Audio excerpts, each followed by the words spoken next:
The alarms started screaming at exactly 3 in the morning station time. Red lights flashed through every corridor of Orbital Research Station Helios 9, and the sound was loud enough to wake every single person on board from their sleep. Commander Jake Harris was already pulling on his uniform when his communicator buzzed with the message he had feared since the day they brought that thing on board. The creature had escaped. Jake ran through the metal hallways with his boots pounding against the floor. He passed frightened crew members who were stumbling out of their quarters with confused and sleepy faces. He did not stop to explain. There was no time. He had to reach the containment wing before the situation got any worse than it already was. Dr. Laura Mitchell met him at the security checkpoint. She was the head xenobiologist on the station, and the person who knew the most about their dangerous guest. Her face was pale and her hands were shaking as she held her tablet close to her chest. The data on the screen was flashing red warnings that Jake could see even from where he stood. The Varix was loose. They had found the creature 3 weeks ago in the wreckage of a Dominion warship that had crashed into an asteroid field. The Dominion was an empire that had terrorized dozens of star systems before humanity pushed them back in a war that lasted 7 years.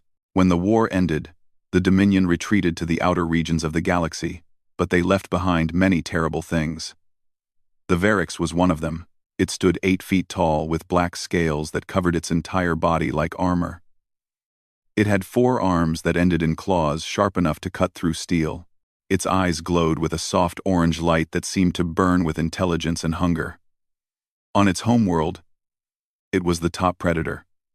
Nothing could challenge it. Nothing could stop it. The Dominion had captured these creatures and used them as weapons against planets that refused to surrender. They would drop a single Varix onto a colony, and within days the entire population would be dead or begging for mercy. Now one of these monsters was free on a station with 237 humans. Security Chief Marcus Cole was already at the containment wing when Jake arrived.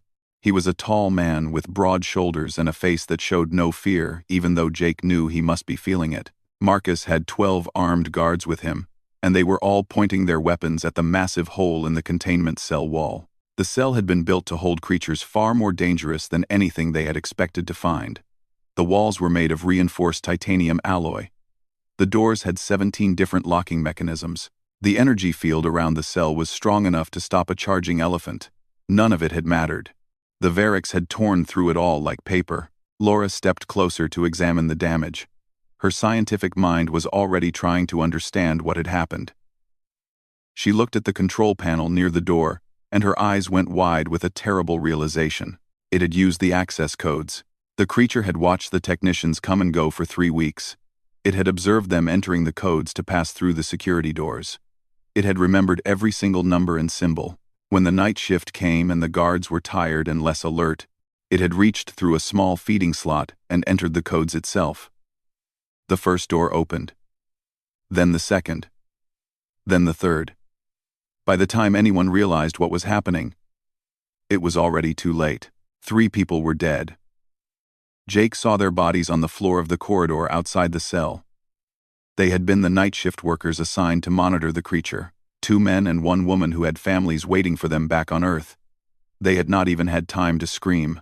The Varix had killed them in seconds, and then vanished into the maze of corridors that made up the station. Jake felt anger rising in his chest, but he pushed it down. Anger would not help him now. He needed to think clearly. He needed to protect his crew. Kate Dawson came running up behind him. She was the communications officer. A young woman with short brown hair and quick fingers that could send messages faster than anyone else on the station. But the news she brought was not good.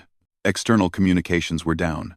The creature had damaged a junction node during its escape, and now they could not contact anyone outside the station. The nearest patrol ship was the ISV Meridian, but even at top speed it would not arrive for at least 18 hours. They were completely alone. Jake gathered his senior officers in the command center. The room was filled with screens showing different parts of the station. But the Varix was nowhere to be seen. It had found the blind spots in their camera system. It was hiding somewhere in the darkness, waiting for its next opportunity to hunt. Laura pulled up everything she knew about the creature on the main display. She had spent the past 3 weeks studying it, trying to understand what made it so deadly. The information she shared made everyone in the room feel cold inside. The Varix came from a planet that scientists classified as a death world. The gravity was twice as strong as Earth. The atmosphere was filled with toxic gases. Every single life form on that planet had evolved to kill. There were no herbivores. There were no peaceful creatures. Everything ate everything else, and the Variks had risen to the top of that endless war. But the most frightening thing was not its strength or its speed or its claws. The most frightening thing was its intelligence. The Variks could learn. It could adapt. It could plan. The Dominion files said that these creatures were smarter than most of the species they had conquered. They were not mindless beasts. They were thinking predators. Jake looked at the faces of his crew. He saw fear in their eyes, and he understood why. They were trapped on a station with a monster that had been designed by evolution and trained by the Dominion to do one thing and one thing only: kill. But Jake also saw something else in those faces. He saw determination. He saw courage. These were not soldiers. Most of them were scientists and engineers and technicians who had never fired a weapon in anger. But they were humans, and humans did not give up easily. Jake straightened his back and looked at his officers one by one. They had 18 hours until help arrived. 18 hours to survive against the most dangerous predator in the known galaxy. The odds were terrible. But Jake had faced terrible odds before. He started giving orders. Teams would sweep the station section by section. Non-essential personnel would evacuate to the safest areas. Every door would be locked. Every corridor would be monitored. They would find the creature, and they would stop it. The hunt had begun. Marcus Cole led his security team through the dark maintenance tunnels beneath the main deck. The lights had been damaged during the creature's escape, and now the only illumination came from the flashlights attached to their rifles. Shadows danced on the walls as they moved forward, and every sound made them tighten their grips on their weapons. There were 12 of them in the team. Marcus walked at the front with Sergeant Nicole Grant beside him. She was a tough woman who had served in the military before joining the station's security force. Her eyes moved constantly, checking every corner and every shadow for signs of movement. The motion trackers on their wrists showed nothing, but that did not make anyone feel safe. The creature was smart enough to avoid detection. The tunnel stretched ahead of them like the throat of some great beast. The air was cold and smelled of metal and machine oil. Water dripped somewhere in the distance, creating a steady rhythm that sounded almost like a heartbeat. Marcus tried not to think about how perfect this place was for an ambush. Nicole moved closer to him and spoke in a low voice. She did not want the others to hear. She told him about the Dominion records that Laura had shared with the senior officers. The Variks never stopped hunting once it started. On the worlds where the Dominion had released these creatures, the killing continued until every living thing was dead. There was no negotiation. There was no mercy. The Variks existed only to hunt and kill. Marcus had seen the bodies of the 3 dead crew members. He had seen how quickly and efficiently the creature had ended their lives. It had not been cruel. It had not been angry. It had simply done what its nature demanded. That was somehow more frightening than if it had been a raging monster. A beast could be scared away. A force of nature could not. Back in the medical bay, Dr. Ben Carter was working to save the life of a young technician named Danny. He was the only survivor of the initial attack. Though survivor seemed like too strong a word, deep gashes ran across his chest and stomach, and he had lost so much blood that his skin was as white as the sheets beneath him. Ben worked quickly, using every tool and technique he knew to keep the young man alive. Danny drifted in and out of consciousness. When he was awake, he spoke in broken sentences about what he had seen. He described how the creature had moved with a grace that seemed impossible for something so large. It had not rushed toward them. It had walked slowly, almost casually, as if it had all the time in the world. The other 2 workers had tried to run, and the Variks had let them get a few steps before striking. It wanted them to run. It wanted to chase. Ben listened to these words and felt a chill run down his spine. The creature was not just hunting for food. It was hunting for sport. It enjoyed the fear of its prey. It fed on the terror as much as the flesh. In the command center, Jake and Laura were studying everything they could find about the Variks species. The Dominion files were not complete, but they contained enough information to paint a terrifying picture. Laura pulled up a section that made her stop and read it 3 times before she spoke. The Variks could sense fear. Their bodies had evolved special organs that could detect the chemicals released by frightened creatures. They could smell the sweat that came from terror. They could hear the rapid beating of a heart filled with panic. They could see the tiny movements of muscles preparing to flee. Fear was like a beacon to them, a signal that said this creature is prey. On their home world, this ability made perfect sense. Everything that feared the Variks was weaker than the Variks. Everything that ran was food. The creatures that did not fear them were other apex predators, and those were to be avoided unless absolutely necessary. Fear meant weakness. Fearlessness meant danger. Jake listened to this explanation and felt something click in his mind. He asked Laura what happened when the Variks encountered something that showed fear but did not run. Laura admitted that she did not know. The Dominion files did not cover that situation. Every species they had used the Variks against had reacted the same way. They panicked. They fled. They died. But humans were not like other species. Jake thought about human history. He thought about all the times his people had faced impossible threats and refused to back down.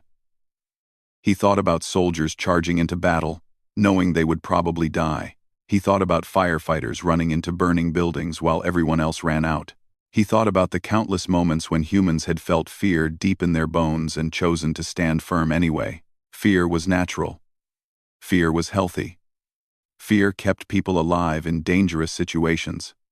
But humans had learned something that perhaps no other species in the galaxy had mastered. They had learned to feel the fear and fight anyway. Laura warned him that this was just a theory. The Variks had never encountered humans before. There was no way to know how it would react to a species that broke all its rules.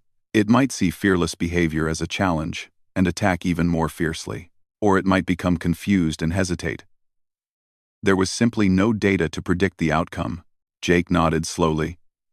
He understood the risks, but he also understood that they needed every advantage they could get.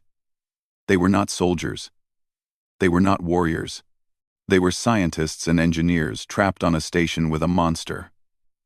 If there was even a small chance that their stubborn human nature could save them, they had to try. He opened a channel to all the teams searching the station. He told them what Laura had discovered. He explained that the creature hunted by sensing fear. He did not tell them to stop being afraid because that would be impossible and stupid. Instead, he told them to remember who they were. They were humans.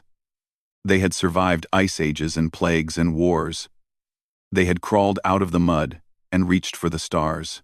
They were afraid, yes. But they did not let fear control them. The message spread through the station like fire.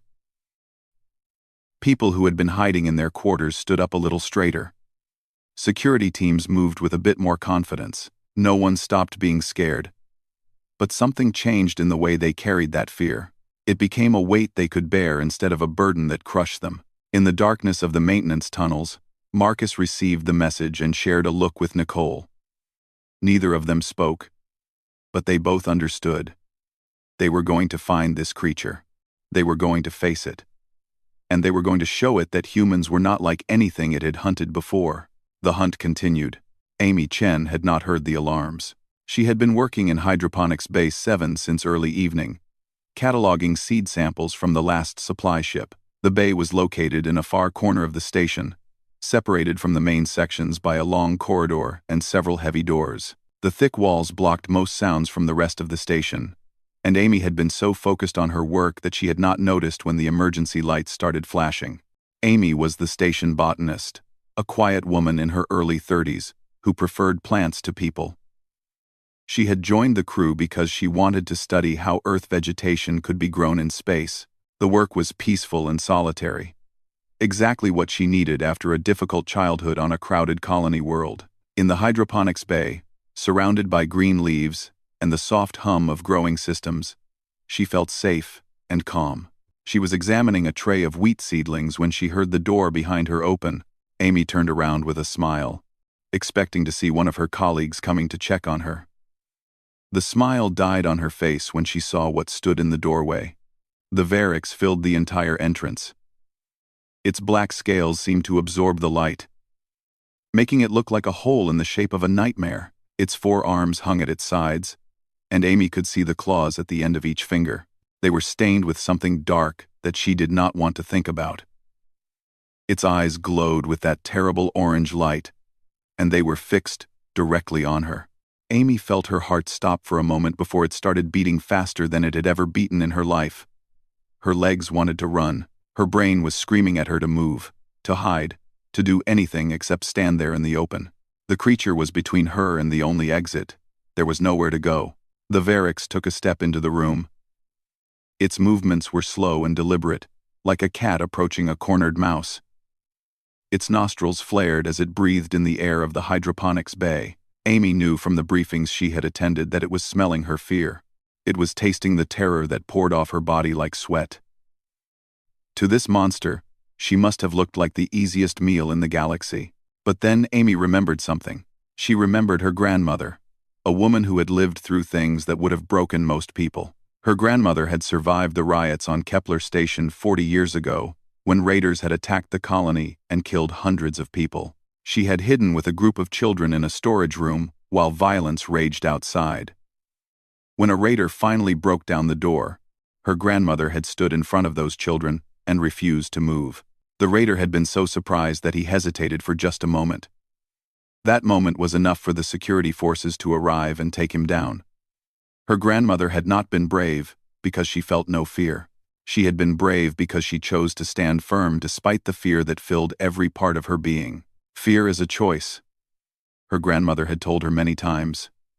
You will feel it. Everyone feels it. But you decide what you do with it. You decide whether it controls you or whether you control it. Amy looked at the monster standing before her. She looked at those glowing eyes and those terrible claws and that body built for killing. She felt the fear pounding through her veins like fire, and then she made a choice. She stopped trying to run. Amy straightened her back. She unclenched her fists and then clenched them again, forcing her hands to stop shaking. She lifted her chin and looked directly into the eyes of the Varix. She did not speak. She did not move. She simply stood there and refused to be prey. The creature tilted its head. It was a strangely human gesture, the kind of movement someone makes when they are confused or curious. The Varix had expected this small, soft creature to run. Everything ran from it. Everything always ran. That was the natural order of the universe as the Varix understood it.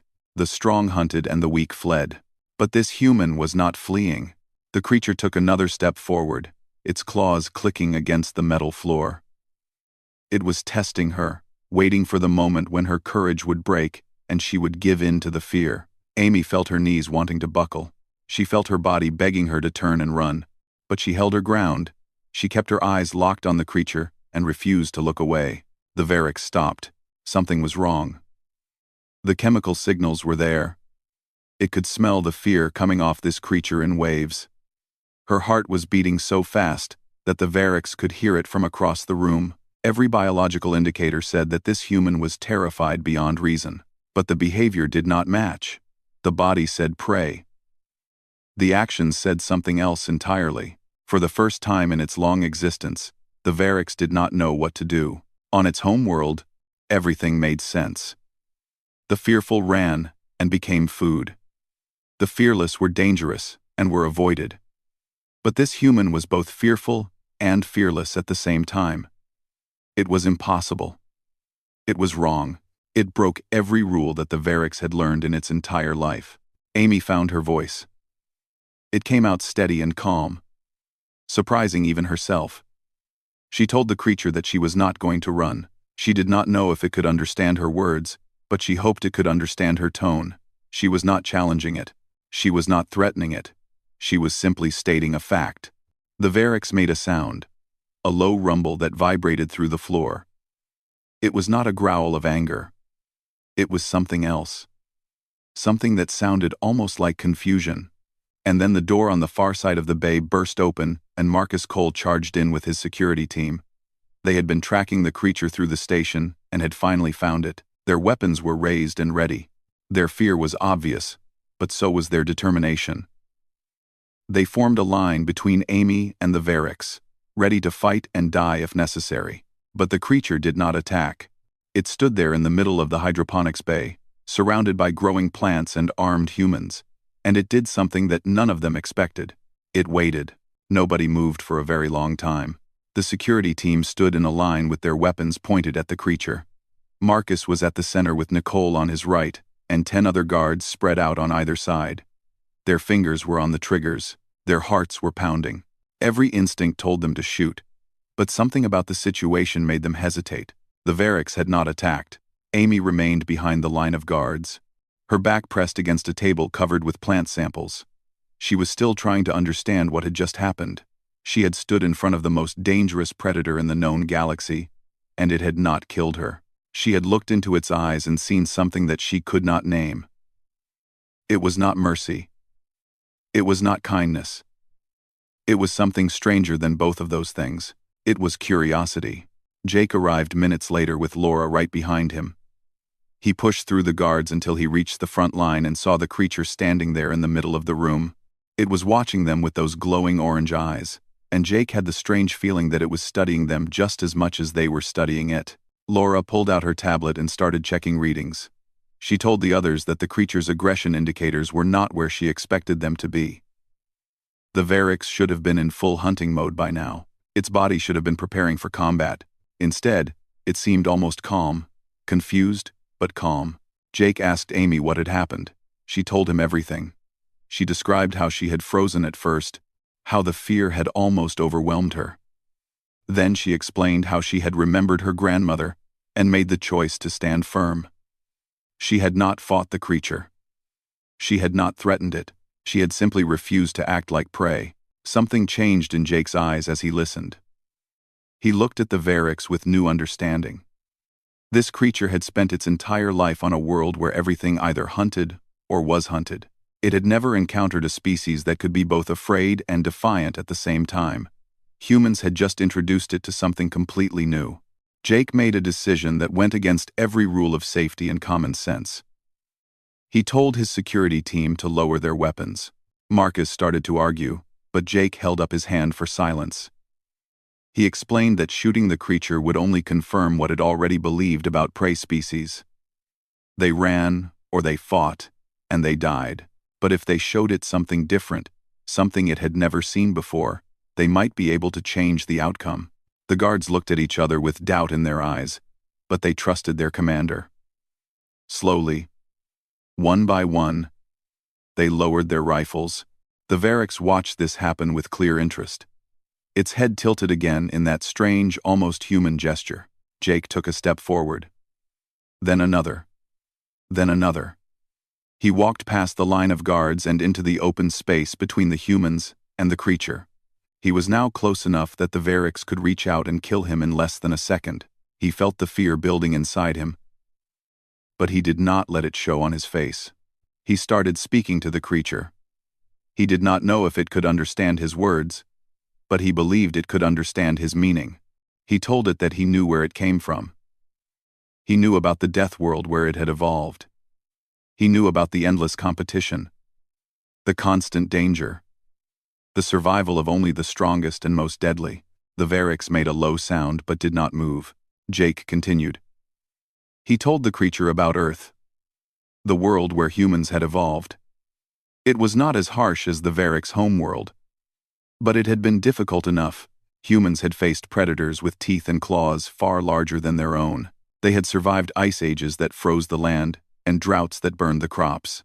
They had fought diseases that killed millions and wars that threatened to destroy everything they had built. But humans had never stopped getting back up. Jake took another step closer. He was now within arm's reach of the creature. Its claws were right there, close enough to tear him apart. But he did not flinch. He kept talking in that calm, steady voice. He explained that humans had learned to do something that perhaps no other species could do. They had learned to feel fear and fight anyway. Fear was not their master. Fear was their companion. It walked beside them into every dangerous situation, warning them and preparing them. But it never controlled their actions. The Varix listened. Its body language was changing in subtle ways that only Laura, watching from behind the guards, could fully appreciate. The muscles that had been ready to strike were relaxing. The eyes that had been focused on prey were now focused on something else entirely. Jake told the creature that he understood why it had killed the 3 crew members. It was doing what its nature demanded. It was being what the universe had made it to be, but he wanted it to know that humans would not accept that. They would not lie down and die just because something stronger came along. They would fight until their last breath, not because they had no fear, but because they refused to let fear make their choices for them. The creature made another sound. This one was different from before. It was deeper and longer, almost like a question. Laura called out from behind the guards. She told Jake that the creature's vital signs were shifting dramatically. It was not preparing for attack. It was processing new information. Trying to understand. Trying to make sense of something that did not fit into its view of the universe. Jake nodded and continued speaking. He told the Varix that it had a choice now. It could keep fighting, keep killing, and eventually the humans would bring it down. It would take many of them with it, but in the end it would lose. That was one path, or it could choose something else. Jake offered his hand. Not as a gesture of surrender or submission, but as an offer of something the creature had never been given before. A choice, a chance to be something other than what the Dominion had made it. The Varix looked at that offered hand. It looked at the human standing before it without fear in his eyes. It looked at the other humans who had lowered their weapons and stood watching with a mix of terror and hope on their faces. And for the first time in its existence, the Varix began to understand. The Varix did not understand the concept of surrender. Such a thing did not exist on its home world. When 2 creatures fought, the battle ended only when one was dead or had fled beyond reach. The idea of choosing to stop fighting, of willingly ending a conflict without victory or defeat, was completely foreign to its mind. But as it stood in that hydroponics bay surrounded by humans who refused to act like prey, the creature began to learn something new. It had felt their fear. The chemical signals were clear and strong. These humans were terrified of it. As they should be. It was bigger than them. Stronger than them. Faster than them. Its claws could tear through their soft bodies like paper. By every measure that mattered on its home world, it was their superior in every way. And yet they did not run. The Varix thought about the other species it had encountered during its time with the Dominion. The Dominion Masters had used it as a weapon against many worlds. They would release it into cities and colonies and watch as the populations descended into panic. Every species reacted the same way. They screamed. They fled. They hid. They begged for mercy that never came. But these humans were different. The creature looked at the small female who had stood before it without flinching. It looked at the armed guards who had lowered their weapons not out of weakness but out of some other motivation it could not name. It looked at the commander who stood within striking distance and offered his hand like it was the most natural thing in the world. Something stirred inside the Varix. It was not hunger. It was not the urge to hunt. It was something older and deeper. A recognition that went beyond words or thoughts. On its home world, the Varix was not the only apex predator. There were others. Creatures just as deadly and just as dangerous. When 2 apex predators met, they did not always fight. Sometimes they would stand and study each other, measuring strength and will. If neither showed weakness, if neither backed down, a strange respect would form between them. They would acknowledge each other as equals and go their separate ways. The Varix had not experienced that feeling since it was taken from its home world many years ago. Every species the Dominion had shown it was prey. Weak. Fearful. Beneath notice except as food or entertainment. The creature had started to believe that was all the universe contained. But now it stood before a species that broke all those beliefs. Jake watched the creature carefully. He could see something changing in its posture. The tension was draining from its massive body. The claws that had been ready to strike were slowly lowering to its sides. The glow in its eyes was shifting from hunger to something else. Laura whispered from behind him. She said that the creature's readings were unlike anything in the Dominion files. It was not showing aggression. It was not showing fear. It was showing recognition. The Varix made its decision. Slowly, with a grace that seemed impossible for something so large, the creature lowered its head. It was not a bow of submission.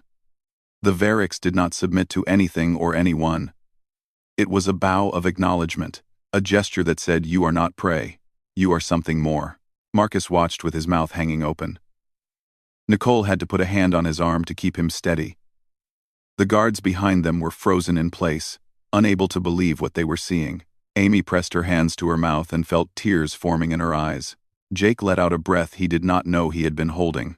He lowered his offered hand and simply nodded at the creature. No words were needed. The understanding between them went beyond language. The hours that followed were tense but peaceful. The Varix remained in the hydroponics bay while the crew figured out what to do next. It did not try to escape. It did not attack anyone who came near. It simply waited and watched, studying these strange creatures who had shown it something new about the universe. When the ISV Meridian finally arrived, the crew prepared for the worst. The captain of the patrol ship wanted to send armed forces onto the station to eliminate the threat. But Jake convinced him to wait. He explained what had happened. He described the creature's behavior and the strange bond that had formed between the Varix and the humans. The captain did not fully believe him until he saw it for himself. He walked into the hydroponics bay expecting a monster and found instead a creature that watched him with calm, intelligent eyes. When he showed no fear, when he stood firm and met its gaze directly, the Varix gave him the same bow of acknowledgement it had given Jake. The story spread across human space like fire. News networks broadcast images of the creature and interviews with the crew of Helios 9. Debates raged about what should be done with the Varix. Some people wanted it destroyed, calling it too dangerous to exist. Others saw it as a unique opportunity to understand a species that had been enslaved and weaponized by the Dominion. Both sides argued with passion and conviction. In the end, the decision was made to relocate the creature to a research sanctuary on an uninhabited moon. It would live freely in a habitat designed to resemble its homeworld. Scientists would study it and try to communicate with it. Humans would learn from it, and it would learn from them. Jake visited the sanctuary often in the months that followed. He would sit with the creature for hours, not speaking, just sharing space. The Varix seemed to appreciate these visits. It would make sounds that Laura eventually identified as greetings. It would respond to its name when Jake called it. A reporter asked Jake once why he thought the creature had bowed to him. What made humans different from all the other species it had encountered? Jake thought about the question for a long time before answering. He said that humans were not the strongest species in the galaxy. They were not the fastest, or the toughest, or the most dangerous. On paper, they should have been easy prey for something like the Varix, but humans had something that could not be measured in muscles or claws. They had the ability to be afraid and keep going anyway. Jake explained that every human on that station had been terrified. Their hearts had raced and their hands had trembled and their instincts had screamed at them to run and hide. But they had chosen to stand firm. They had taken their fear and carried it with them into battle instead of letting it drive them away. That, Jake said, was something even an apex predator could respect. Far away on the sanctuary moon, the Varix looked up at the stars it had once crossed as a weapon of terror. It thought about the humans who had given it something no other species ever had: freedom, choice, recognition as something more than a monster. The creature did not know what the future held. It did not understand many things about these strange, soft creatures who had changed its existence. But it knew one thing with absolute certainty: humans were worth respecting, and that was enough.